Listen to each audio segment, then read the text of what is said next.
Olá, pessoal! Que bom poder continuar na companhia de vocês, estando de volta com o nosso programa Sim para a Literatura. Siga as trilhas da literatura, se acomode na poltrona e curta junto comigo.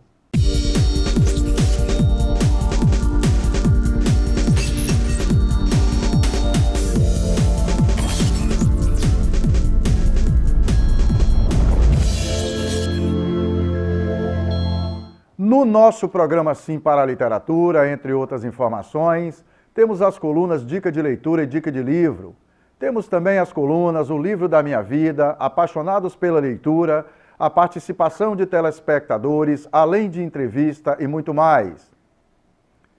E nessa edição vamos fazer uma mistura gostosa de vivências de leitura, compartilhar informações e opiniões. Temos como nosso principal companheiro de viagem, é claro, o livro. O que é um livro? Ele é um ramalhete de ideias. É uma coisa que faz com que a gente embeleze a nossa reflexão, a nossa prática, a nossa percepção, aquilo que nos ilumina em vários sentidos.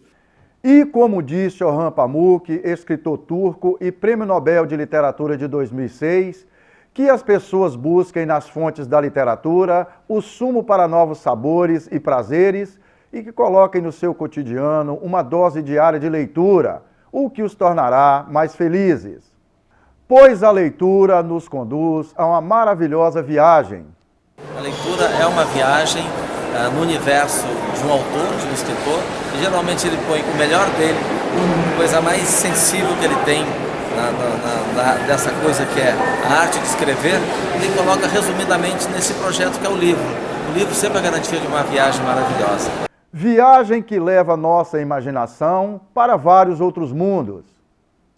O livro, ele é um instrumento que, bem utilizado, ele liberta as pessoas, porque a sua imaginação fica a mil, né? Então, isso proporciona às pessoas se deslumbrarem com outros mundos, o mundo lúdico, o mundo do conhecimento, o mundo da descoberta, né? Então, eu acho que a leitura proporciona isso para as pessoas.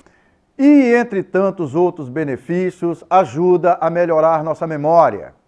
A leitura de livro é uma das coisas que mais estimula o nosso cérebro, tanto em relação à parte memória, como em relação a novas sinapses, que a gente chama, que são as novas ligações que o cérebro vai promover, né? Sempre que a gente vai ler um livro, principalmente um livro que tenha começo, meio e fim, você vai estar sempre estimulando, além de ser um aprendizado novo, e tudo que é novo para o cérebro acaba estimulando bastante as sinapses, né?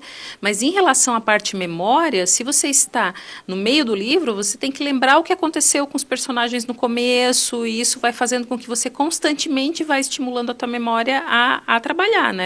E muitas das histórias contadas nos livros podem mudar nossas vidas. Na nossa coluna, O Livro da Minha Vida, desta edição.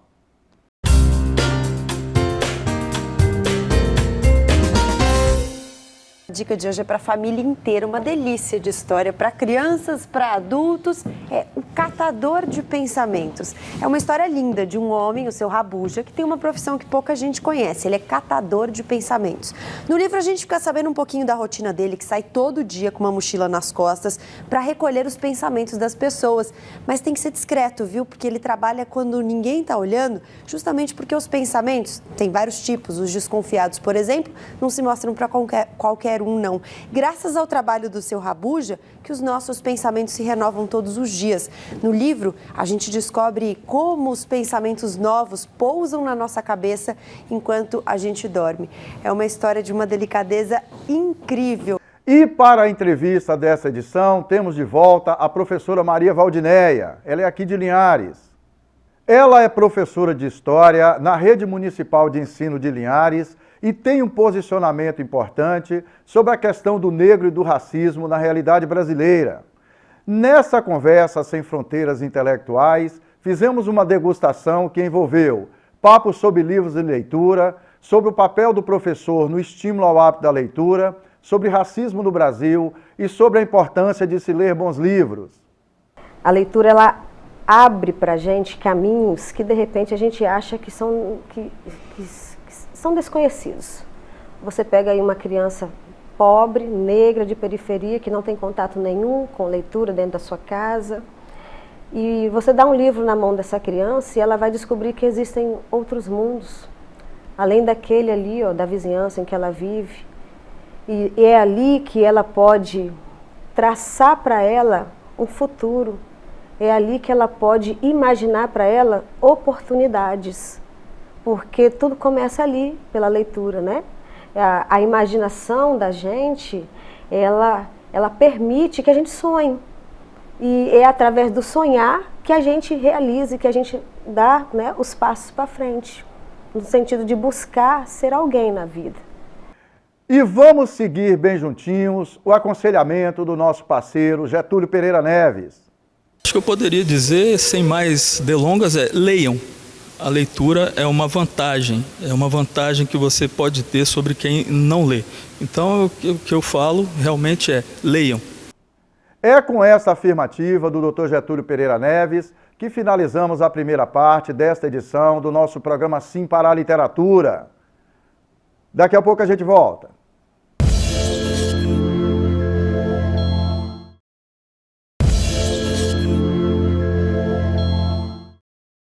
Estamos de volta com o nosso programa Sim para a Literatura e é muito bom continuar na sua companhia.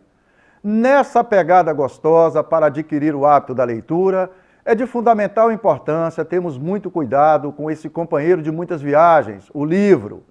Na nossa coluna Dica de Leitura desta edição.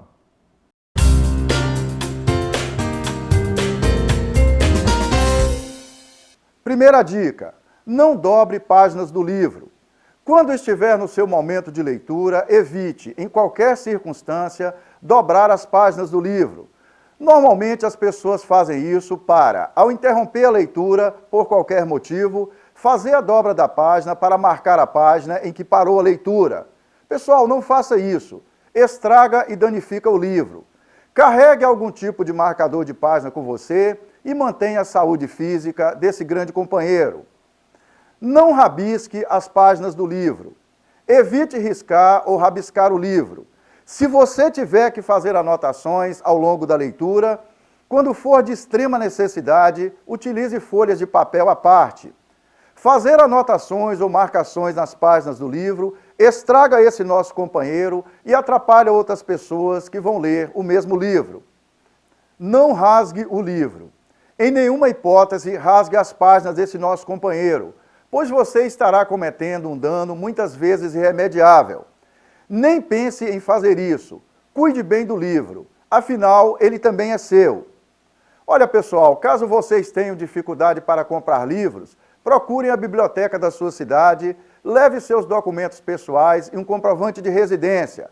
Terá acesso gratuito ao interessante mundo da literatura. Essas dicas já estão disponíveis na página do nosso programa Sim para a Literatura no Facebook.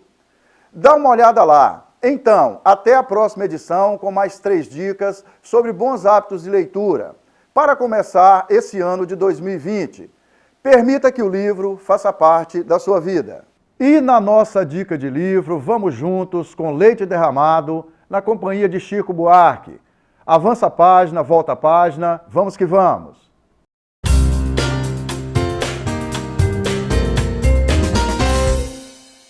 Olha, pessoal, o livro Leite Derramado, de autoria de Chico Buarque, conta a história de uma antiga família rica do Rio de Janeiro, a família Assunção. A história é contada por um senhor à beira da morte que viveu o auge e a derrocada de uma fictícia dinastia. Como tantas outras histórias conhecidas, a família se aproveita das facilidades e das benesses de um Brasil antigo, ainda brutalmente desigual, baseado no racismo, na escravidão, nos favores de governos corruptos e de elite. Com essas benesses, a família cresce e se torna rica, e dá origem a filhos e filhas que tratam de destruir essa riqueza. É muito interessante ver a evolução da família Assunção como uma história do Brasil. A linha do tempo da obra vem desde os tempos da escravidão até os dias de hoje, mostrando assim como a dinâmica dos favores, da desigualdade e da elite mudou muito ao longo dos anos. O abismo por vezes retrai, por vezes abre novamente a distância, enquanto a família navega por tudo isso. Pessoal, o diferencial do livro Leite Derramado, de Chico Buarque, no entanto, é a sua forma narrativa. O autor reproduz com muita habilidade a fala de um idoso que está à beira da morte, que não mais considera uma linha do tempo clara, que se confunde quanto aos fatos, que repete histórias já contadas, mudando pontos e que só esclarece alguns dos assuntos ao final do livro. É o que faz a leitura desse livro tão interessante. Chico Buarque nos brinda com mais uma bela obra de arte, em Leite Derramado. Permita que o livro faça parte da sua vida. Já que esse papo cabeça é sobre leitura de livros, assistam junto comigo a história de um leitor que gosta muito dessa experiência, na nossa coluna Apaixonados pela Leitura.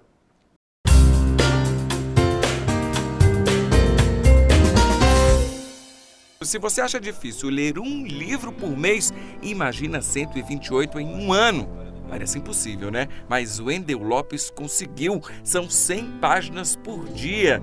E essa rotina começou bem cedo. Ele tinha 10 anos quando leu o primeiro livro, A Droga da Obediência, de Pedro Bandeira. De lá pra cá, não parou mais. E aí, quando você tem uma leitura boa, prazerosa, que no meu caso foi nesse primeiro livro que eu tive contato, do Pedro Bandeira, isso faz com que você queira buscar sempre algo mais. E aí isso te faz um devorador de livros. Você está sempre buscando essa fonte de prazer, que é assim que eu encaro a leitura. Ele é servidor público, casado e ainda estuda todos os dias. Atualmente está lendo 5 livros ao mesmo tempo. Vai da fantasia às narrações da história, viaja pelo centro da Terra e, no virar da página, já está se aventurando pelo espaço. O devorador de livros não para. E olha que ele ainda participa de 4 grupos de leitura. Como eu leio por prazer, é algo natural. Então você conclui uma leitura, mas você já tem uma fila de espera, que é o que eu chamo. Então assim, você está lendo um, mas você já tem 2, 3, 4 que você, por indicações, por ter contato numa ação publicitária da própria livraria, você desperta esse interesse na leitura. Wendel garante, bem mais que leis que promovam a prática da leitura, o incentivo deve começar dentro de casa, dentro da sala de aula. A lei incentiva alguns tipos de comportamento. No caso da leitura, um preço mais acessível das obras, um investimento do Estado para disponibilizar essas obras, sejam por meio de biblioteca, sejam por meio de ações que despertem o interesse das pessoas. Então, assim, eu acho que é um pouco cultural. Nós precisamos amadurecer pouco a pouco para que desperte nas pessoas esse interesse pela leitura. É compartilhando a experiência desse amante da leitura que finalizamos a segunda parte desta edição do nosso programa Sim para a Literatura. Daqui a pouco a gente volta.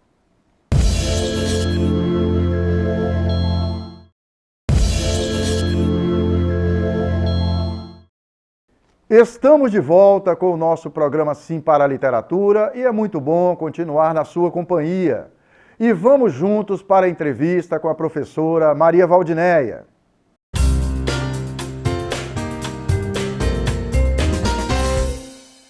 Obrigado por ter vindo, professora. Eu que agradeço a oportunidade. Como é que o livro entrou na sua vida? Menino? Você tem uma menininha de 6 anos, você falou, né? Tenho uma filha de 6 anos. Isso. Mas o livro, ele começa a entrar, assim, especificamente na minha vida, na escola, né? Porque em casa, pais analfabetos, trabalhadores, né? Mas, assim, o contato com o livro em casa a gente tinha muito pouco. Eu me lembro bem que quando eu chego no ginásio, é o antigo ginásio que eles falavam, né? Que hoje é o Fundamental 2, a professora de português tinha não sei se pode se dizer projeto, mas havia um trabalho dessa professora muito interessante. Ela levava para a sala de aula, porque na época a escola não tinha biblioteca. Eu sei. E ela levava para a sala de aula uma caixa de livros. Nessa caixa haviam vários livros, inclusive acredito que você deve ter se lembrar dessa época, a coleção Vagalume, série Vagalume, né? Marcante para a nossa Nossa, geração. como que eu li aqueles livros da professora. Então, assim, ela permitia que a gente pegasse emprestado um livro por semana. Mas se você terminasse de ler, você tinha direito de pegar outro se alguém já tivesse devolvido. Menina, aquilo me encantava tanto que eu, assim, acredite, eu pegava um livro, eu devorava o livro em 2 dias e já devolvia e já queria saber se tinha outro, né? Aí depois dessa fase, quando ela terminou, de quando a gente pegou todos os livros ali, revezamos, né, entre a turma, eu me lembro que ela falou assim, gente, agora seria, se fosse possível, se vocês pudessem trazer livros para a caixa, doar. Menino, fui eu para casa e pedi, né, na época a minha mãe, que meu pai trabalhava fora, ficava longe, então era mais a mãe. Fui eu para casa e pedi a mãe para comprar um livro. Eu não esqueço. O livro era também da série Vagalume. Zezinho, o dono da porquinha preta. Menino, que livro encantante, que eu não me esqueço até hoje. Marcou para a vida inteira. Né? Ah, marcou, com certeza. Aí dali para frente, depois de um tempo a escola passou por uma reforma, a escola ganhou uma biblioteca. E olha, eu passava horas dentro da biblioteca. E dali, depois da série Vagalume... Você morava aqui em Linhares, né? Ah, sempre morei em Linhares, ali no Interlagos. No Interlagos, ah. Isso. E ali na série, depois da série Vagalume, eu parti para outros autores, porque eu queria mais, né? Aí você imagina, uma adolescente lendo Agatha Christie, Sidney Sheldon, Graciliano Ramos... Uma mistura bem composta. Aí, então né? eu me tornei assim, bem eclética na questão da leitura. Eu queria mais, eu queria variações. O Sidney Sheldon era aquela história norte-americana, mais ali... É, aquela coisa mais americanizada que a gente já sonhava, que era o que a gente via na televisão. A menina pobre que encontra o cara rico, aí aquele amor. Mais ou menos isso. Agatha Christie é uma coisa mais misteriosa, mais de né, suspense, né? Que assim, eu achava aquilo ótimo. E o velho, o Graciliano Ramos, que chama Velho Graça, aquela literatura bem regional mesmo, isso, né? aí, bem exatamente. regional, legal. Então assim, depois vieram aquela fase dos romancezinhos da adolescência. Júlia, Bianca, Sabrina, ajudou muito. E a gente comprava na banca de revista, né? Aí, papel de jornal, né? Hoje, se você for analisar, tudo é questão do seu tempo, né? Se você for analisar hoje, você pensa assim, mas que leituras bobas. Pelo contrário. Para nós hoje, vamos pensar assim, a gente já alcançou já um nível intelectual mais maduro, mas eu digo que esses livros, para mim, me ajudou muito. Então, quando era a época de redação, de produção de texto, eu não tinha dificuldade nenhuma. Por quê? Porque lia muito. E muitas vezes a gente lia o que tinha à disposição. Isso, né, aí. Aí eu me lembro que, na época, minha mãe, faxinando na casa dos outros, quando as pessoas vinham trazer, elas mandavam, as mulheres jogavam aquelas revistas fora, aí a minha mãe trazia para casa. Tudo que entrava em casa era para mim, era pro meu quarto. E eu devorava tudo. Eu sei. E aí a leitura, então, passa a fazer um hábito, né? Mas na vida adulta, tem um livro que marcou sua vida, né? É um personagem, assim, que foi destaque? Ou uma personagem? Especificamente, eu posso me lembrar, posso falar para você que foi um livro da faculdade que eu li, inclusive o meu trabalho de... A sua formação é na área de História, né? Na área de História, isso. Ok. E eu fiquei muito encantada. Vários livros, vários autores lidos ali, né? Até mesmo para o vestibular, mas me lembro de um trabalho feito na faculdade, um projeto que a professora pede para fazer, então, baseado na leitura de um livro qualquer, um tema qualquer, e eu li ali Edgar de Deca.